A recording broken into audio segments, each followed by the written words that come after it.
So, vitamin K2. I had a viewer, Richard Dixon. He asked about vitamin K2. So here's his, and he gave us his experience. He had a good experience with it. Hey doc, haven't you heard about vitamin K2 combined with vitamin D3? Check it out. Enough said. And I thought I had done one on K2. I've heard it quite a bit in the community. I've done a little bit on it. Actually, I went back and looked, and it's one of those that's in the queue. So I moved it up in the queue because, again, because of the interest in the comments. So Richard goes on to say, look, 6 years ago, I had a knee replacement, surgery on my right knee. The pre-op exam showed a lot of calcification in arteries and vessels around my heart. My knee surgeon put me on K2-MK7, and you'll see what that is in just a minute. I'd never heard of it, but it seems it's really good for clearing up plaque in just a few months. Just a few months ago, 6 years later, I had the left knee replaced, and the cardiologist showed me my chest x-ray, which showed no calcium deposits at all. So, now you hear a lot about it. You don't see it in a lot of standard recommendations. So, what is it? Why are you not seeing a lot of it? Let's talk about it. It's vitamin K2. But first, a brief introduction. My name is Ford Brewer, F-O-R-D, Brewer, B-R-E-W-E-R. PrevMed. Been doing preventive medicine for 30 years. Started off as an ER doc, got tired of seeing things that needed to be prevented, so I went to Hopkins for training, ended up running the program. Again, still doing prevention. Doesn't pay very well, but that's my legacy. I want to prevent disease rather than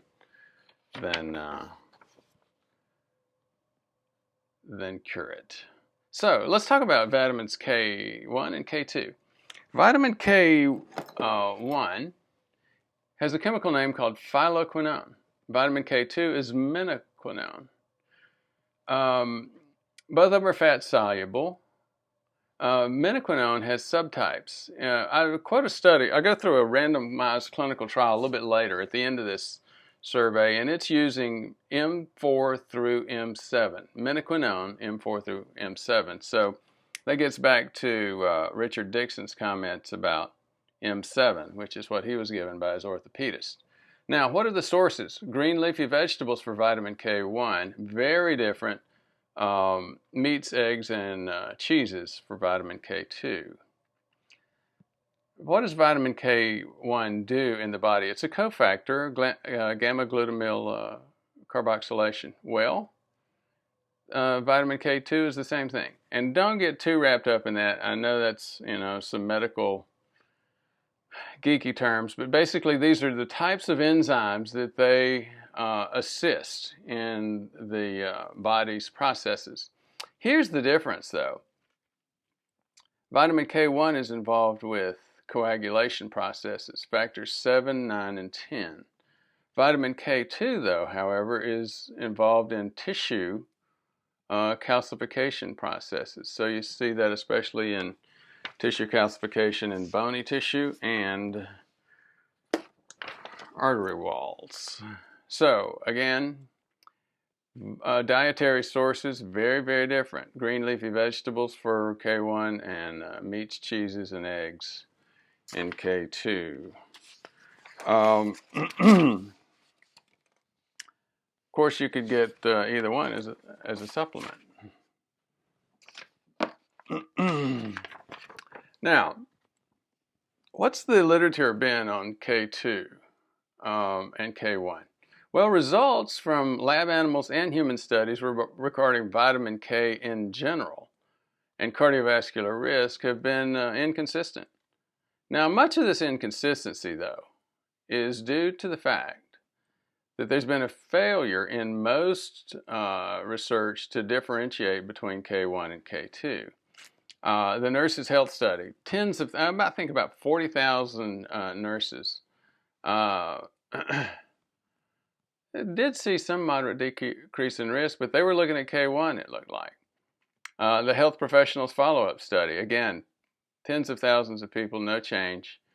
The Rotterdam study there was follow-up. They did both K1 and K2. No change with K1, but some decrease in cardiovascular risk with K2. As I mentioned, I pulled up one of the studies that created a lot of the questions and focus around this area. It's still an old study, 2009. It's Atherosclerosis Journal, 2009, volume 203, issue number 2, pages 489 through 493. The author was Buelens, Buelens, and Associates. Now, they saw something. 564 women, postmenopausal. They did a food questionnaire and did estimates of K1 and K2 from the food questionnaire. 62% of the women, or 360 of them, had positive coronary artery calcium score. One of my other viewers asked me to do a video about that. I'll be doing that soon. But here, let's go back to vitamin K2. Coronary artery calcium score, by the way, is calcification in the walls of the artery of the heart. It's indicative of past inflammation in the walls of the artery of the heart. And inflammation, as we've said many times in many other videos, is the major risk factor for heart attack and stroke.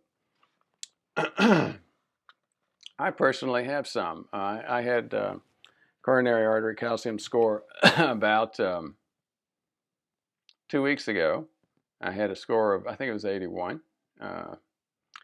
Put me in about a 57% risk for my age. This is an age-related risk.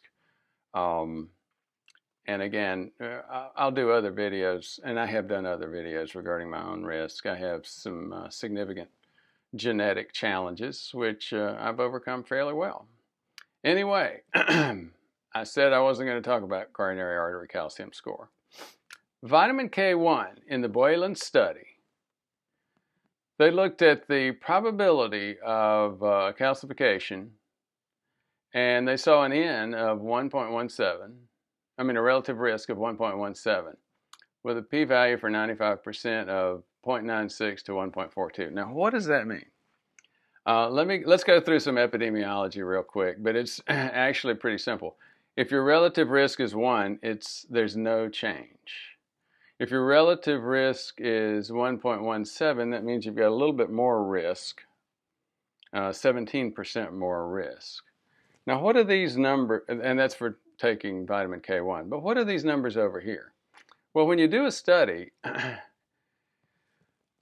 you're only looking at the probability of a random event. So, and then you develop parameters on either side. So what they said was this: given the statistics, the high number of people in this study, and a 95% probability, the relative risk is 95% probability going to be between 0.96 and 1.42. In other words, it could be 1. So the way we would interpret this study for vitamin K1 is that vitamin K1 really has no relative risk, does not decrease risk, does not increase risk significantly for cardiovascular calcification, coronary artery calcium score. Vitamin K2, however, came up with a 0.8, and the probability, 95% probability parameters were 0.65 and 0.98. So basically what this says is that with 95% probability, with vitamin K2, you tended to get a lower coronary artery calcium score. Now, this was positive, but not really earth-shaking. What have you seen since then? I couldn't find a lot more in the literature since then. I also have some question about the total mechanism, because we know from following coronary or any arterial inflammation. If you have it in the coronaries, you have it everywhere else. We actually usually look for it using a CIMT in the neck because it's easy to get, it's very, very accurate and reliable, and we can follow it on a serial basis. And what we find on a serial basis is this: once you get calcification in a certain plaque, that plaque has tended to stabilize. So we want to take a soft plaque and calcify it. So one of my questions is this: even if you're able to calcify or to remove calcium from calcified plaque, what does that really accomplish? The stabilization of the plaque isn't coming from removing the calcium. It's coming from hardening the plaque, getting rid of the soft plaque. So again, as we follow patients, as we're getting appropriate treatment for them and decreasing their risk, we will see a progression from soft plaque to calcification.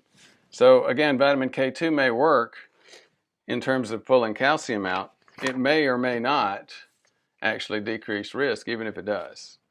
Love to hear what you've seen, especially regarding further research in this area. Thank you.